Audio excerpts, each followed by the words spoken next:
we're here at Moodies, and you're probably wondering, why are we here at Moodies in the Bronx? Well, Moodies has been very significant in terms of parties in the Bronx, hip-hop culture, but more importantly, reggae. So we're gonna come here today to learn and get a tour of Moodies itself and find out why it's so significant to the community and why it became so famous.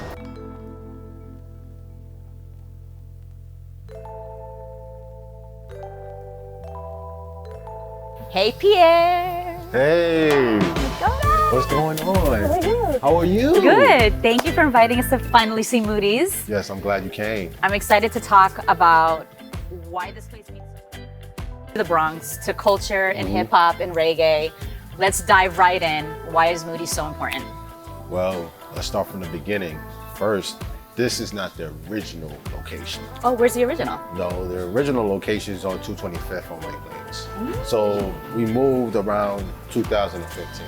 Alrighty. Yeah, but the good news is we still got all the legendary treasures. So That's great. everything was still Okay. intact. Nothing was hurt throughout the process. So Nice. it's a beautiful thing. How many years has Moodies been open? It's been open since 1981, I believe. Which For I those was 80s born. babies, it's been here for a very long time. Yeah, I was born that year. So Nice, okay. Exactly that year. Now, how are you affiliated with the family and this whole amazing business of reggae music and being in the Bronx and being this environment? How did you get affiliated with it? Are you related to the family that owns Yes, this? that's my uncle. Okay. Actually, my father was also a part of this. What people don't know is my father was a big party promoter back in Queens. So he did a lot of big stuff, like as far as like Sting. I don't know, people don't remember, but Sting was a big like concert, one of those festivals that was bigger than anything Woodstock would ever do. So he was one of those guys that was opening up for those big artists and having guys like Buju Banton and Beanie Man and those big artists that was great at the time, like Super Cat, to do stuff and get out there and do what they need to do. So they did a lot of partnerships with a lot of radio stations. There was one big radio station. Well, he passed away not too long ago. His name was a good friend of mine and my dad's.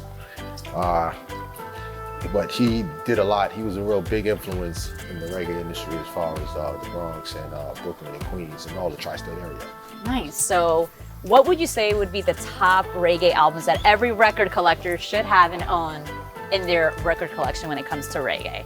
If you really, because it all depends, because what people don't understand is reggae is like a big, different type of genre.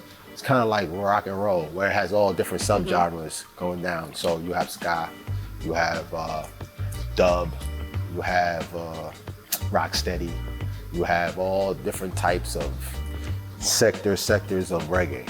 So I'm just gonna present you these two that are really like gold. Okay, So go right ahead. Let's see. I'm gonna start with this one right here. This is Barry Brown. Okay. Okay. You got John Thomas. You got the scientists at King Dubbies with Roots Radio. Now, what people don't understand is this is a different type of feel. King Dubby, where everybody called him, he was the king of dub. And King Tubby, he did a lot of big things in the reggae industry as far as the sound, as far as the whole. What we've come to know. Exactly. So this changed a whole lot in the game. And when I mean a lot, this is the original true of dub. You know what I'm saying? Nice. So let's take a look at this one. So everybody out there, if you are a record collector, you need to have this in your collection. You need to. Next one. And this one here, of course, the legendary Horace Andy. You know, it's two people that was definitely a big part of this, but people don't understand. King Tubby was done in that studio, was mixed by there. One of my uncles as well, his name is Bulwaukee. Okay. And what people don't understand, Bulwaukee is basically what they call was the mad scientist of the Bronx. He was another pioneer that people really don't know about, that was also with the dub style, who changed the whole sound, who basically started the whole chambers of sound like it was a whole nother era. Nice. You know, he's basically the Phil Spector, I would call that. I got you. Okay. So he changed everything. He made sure that he brought up this legendary man, Horace Andy. He's the one that started his career. So is it true that your uncle used to actually perform with Bob Marley and the Wailers? Yes. What was his main? He was a drummer. He was the drummer. He was a drummer. Nice. You know, he was a drummer. That's pretty interesting, and he's actually here today, so we'll get to see him in a little bit. Yep, and Rita Marty was also on this album as well. Oh, she was? Yes. His wife. Okay, Rita, Yeah, okay. Sung on the same Very Natural nice. Mystic, because he sung over a Bob Marley song, Natural Mystic, which she wrote. So people don't know that Bob Marley didn't write that song. Wow. Rita Marty wrote that song. Very interesting. So- I also, like, I've noticed that within everything within the main genre of reggae that you guys have in the store, you guys have a lot of other break beats. There's a ton of, it's not just reggae, even though they're known for that, but you guys have a ton of other genres in here. Motown, I see a lot of, and I've heard a lot of it when I'm in here. And I also see like African Bambata. So you guys are still very much ingrained in the culture in terms of the music that everybody would know in terms of history of where hip hop began, which is in the Bronx, and how it birthed it, where it's at now. But you guys have everything. Literally, it's as tight as it is. Yeah. You guys have everything in here. It's Yeah. overwhelming. I'm not even gonna lie, like, because it's so much music everywhere. You should see downstairs. It's even worse. Down-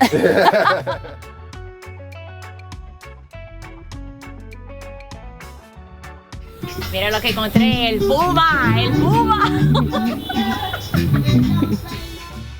Knowing that so many people come from all over to actually visit this store, to get their music from here, what is it that Moodies continues to do to stay relevant in the digital age? Because I've often seen a lot of the record stores, as much as I adore them and I love them, it's hard for them to stay open. What are you guys doing to constantly stay so relevant? Well, one thing doesn't change, that's records. If you look at the statistics now, vinyl just went up. Yep. About what, 30, maybe 40%? So that tells you vinyl doesn't die. So with that, we just, cater to our own audience. We have our own niche. Vinyl is gonna be where it's at. We have people all over the world. I mean, from Portugal to Japan, they all come here and they always shop. They always want the original records. Vinyl does great out there. If you even look at certain countries like Russia or even certain places, this is a real more of a collector's edition. If people buy it, it's the only edition, you're good to go. Some people for nostalgic reasons, just remembering the times that they had it that time, reading the liner notes, it's all That's for my different favorite reasons. thing to do. I like to sit there and just read the liner notes. I'm a complete nerd or about even the that, for artwork, sure. It's just all depends on how you feel at the time. But one thing for sure, people love vinyl and it will never die. Yeah, I totally understand. It's such a nostalgic thing. And I think when there's a customer that comes in that wants anything in terms of music or wants a memory, vinyl's the way to go. It's just something that's really nostalgic. It's a tangible thing that actually did happen. It was recorded at one time and it was actually for you to enjoy. So the fact that it's still available in any genre from any year, we can still get it, we can still enjoy it. So I totally see why a person would want to have something that is a vinyl. And most importantly, the sound. Yeah. See now digital, It's a specific sound, it you is. see it, digital half the time when you listen to it, it's cracky. It's synthetic, it's dead, it's flat. When you listen to analog, it's a whole different feel. Yeah. It's like you feel it in your It was body. recorded differently too. I mean, Right. we can go into a whole other We go a whole tangent on nother how level of that, vinyl is right. recorded, which is amazing. But yeah, we'll keep it down to this. So I actually had heard, I don't know if it's true, and I think it's amazing because my best friend, she loves this guy. Is it true that Anthony Bourdain's last interview on TV was in this place? Yes. And Yes. who did he have it with? He had it with Kool Herc. Man, And it was dope. what was that like It on was- that it day? was a Like dope him being here? experience. Honestly, You weren't here I that wish day? I was there. I wasn't really honored to be there at the time, but But it I is really true though, regret right? it. Yeah, yeah. And if I knew that was his last, I would have been here. But I think the episode was about the Bronx, food and culture in the Bronx, and then Yes. hip hop, and then he talked to, yeah, Kool Herc. it was amazing. It was amazing, and just the Incredible. fact that he did it here, it was a very special. It was real special. I mean, Kool Herc alone is like family, but I was just so honored he came here and did it. Like, it was a dope feel. Wow. It's history. It's pretty cool. You've been here at Moodies forever as well, so give us a little bit of what you do here, and what is your awesome name that everybody everybody calls you? The charismatic Mr. Reggae.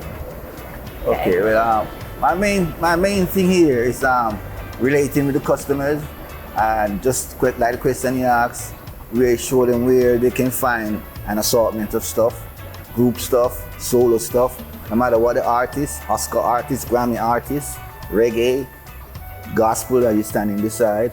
You know, we do even comedies we sell and stuff like that. And nice. We do things like if you have a party, like a team party, and you want to record it, yeah, you bring the film to us, we put it on whatever material you want. You put it even on the phone. Oh wow, okay. Anything like that, your funeral, your wedding, we do all of that. So.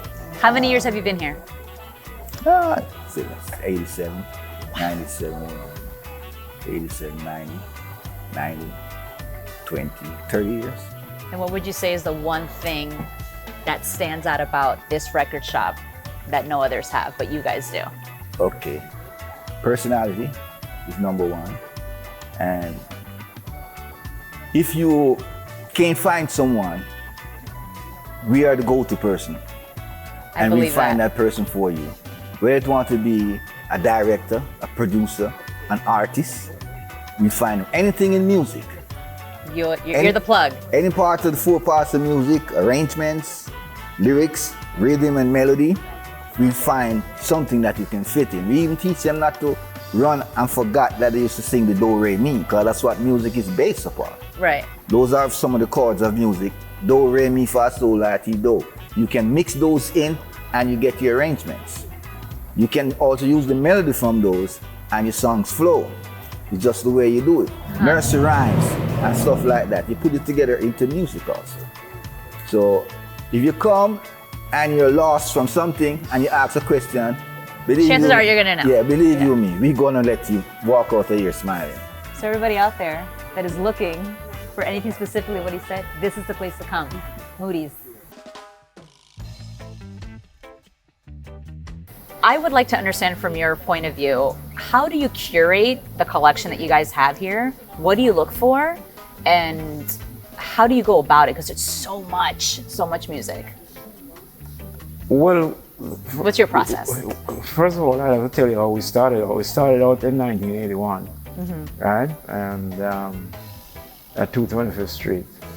And I'm from Jamaica. I came over here in 1969. And while growing up in Jamaica, if you understand anything about the Caribbean, we were exposed to all kind of music. You know, in the evenings, because of the waves, about 6 o'clock in the evening, you could hear WINZ, which was a station out of Miami. And we heard all those like blues and stuff that was coming out of New Orleans, you know. And then Latin America, a lot of the artists that started playing our rhythms from the early days of mento and ska. A lot of them came from Cuba and some of the other Latin American countries. So we were exposed to like bossa nova, all different types of music. And when we opened the store, we started to model ourselves over that because we understand that we were dealing with people who were coming up from the Caribbean and also to Latin American countries who were exposed to different kind of music. So we started carrying not just our brand, which was ska and reggae, but if you wanted bossa nova, you could get it in the store. If you wanted mento, you could get it in the store. If you wanted blues, you could get jazz, you could get it in the store.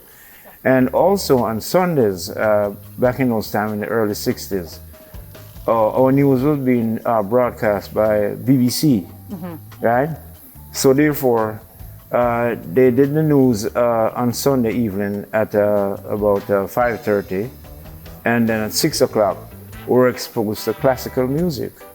So that's how come I know so much about... You guys were getting it from all angles. Yeah, that's how come I know so much about Monteverdi and Tchaikovsky and all that, you know, because that was the only radio station out there that you had to listen to. You know what I mean? So I realized something about music. You never get older and it remained constant because, you know, you got kids nowadays who are studying the works of Tchaikovsky. You got kids now who are studying the works of the great Bob Marley and then so on and so forth. So we carry all kind of music. Now in terms of how we, as you know, peer part of the organization and reggae, and the way we set up the store, you would have to be here to see how we do it. You know, Of course, yeah. yeah, but we just about anything that you're looking for, we could put our hands on. So I can sense from you when you speak about the business and this amazing spot, the way that you guys have contributed to the Bronx culture. There's a lot of happiness and pride. Yes. For what you've done and what you've been able to contribute. Yes, because I always pride ourselves that we it's just a matter that the delivery of the music was put on record, but we don't sell records, we sell music. Yeah. Honestly, that's what it is, do. Essentially, And I tell you something funny. I went to England in 1987 and spent like 2 years over there, and I was so fascinated with that place. On the West End, I used to go on to clubs on the West End on the weekends, and they were playing Motown music like it just released 2 weeks ago. That's England for you. Yeah. Yeah, you understand. So it also shows you that music is timeless. You know. Yeah. People didn't stop buying records. It was forced upon us to stop buying records. People didn't stop buying CDs because it was forced upon us. Just like a cassette. Interesting. People didn't stop buying cassette. It was forced upon us. You understand? What the record company should have done is left all of these things out there. Let people choose what they want, what format they want to listen to it in. Because if you go to Europe, people listen to records. Yeah. That's what a report came out yesterday that for the first time records has outsold CDs. And it's not surprising. I'm not surprised about that either when I hear the statistics. So the problem is that these smart people that they have controlling the system, they have a tendency to not ask us, but force things upon us. So this is the format that you're going to be listening. I never thought about it that way ever. Yeah, so. Interesting. But as you know with records, there's a love connection with you picking up that needle and putting it on that vinyl and hearing that sound. There's something, there's something magical. I know there is, it's another world. And the young kids that I see coming here now and they buy their turntables, they always tell me that, Mr. Moody, you know you're right. There's something in that when you take that needle up and put it on that vinyl and you hear that sound, rather than push a button. Yep. Since we're talking about how things have changed, but one thing that remains the same that's a constant in music is when music is good, it's good, and there's no denying that it's good. No, there's no denying. So, what would you say is the one song in the world of reggae, and I know it's a big world, but that you love, that it's a constant for you, that you love so much? Why don't you tell everybody out there, what is your favorite? Well, at the time I was working across the street there, and I always loved reggae music, because I thought that it was on the level in the format that was played across the world. I thought reggae music was just as good as anything they played in this country or Europe or what. And I was over the store one day and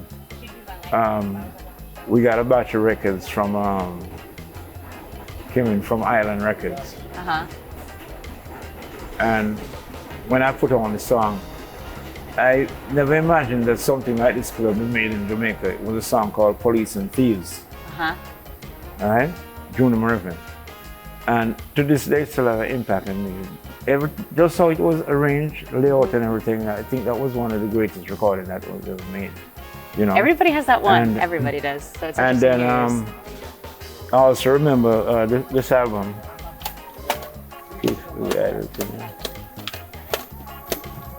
This album, Bob Marley, when that came out. What about this one specifically? It's like he was listening to a thing they call reggae rock, And when they started promoting the album, people was listening to it, but we weren't used to that kind of hard edge type of reggae and Bob doing that type of singing, And I remember they organized a concert with him at Central Park. And I was playing with a band at the time, so... You were playing with them? No, I was playing with another band at the time here. And we got invited. And we said we were going to go down there probably around 6 o'clock in the evening because You know, we didn't figure that much people would have been there. We couldn't enter the park. We saw people up in trees and all that, you know, and that's when I said to myself, this guy, Yeah, he gone. has it. Yeah, yes. And the rest is history.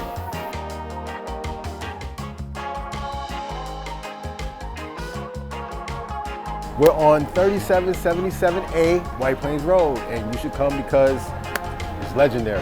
And it's the Boogie Down Bronx. Boogie Down Bronx.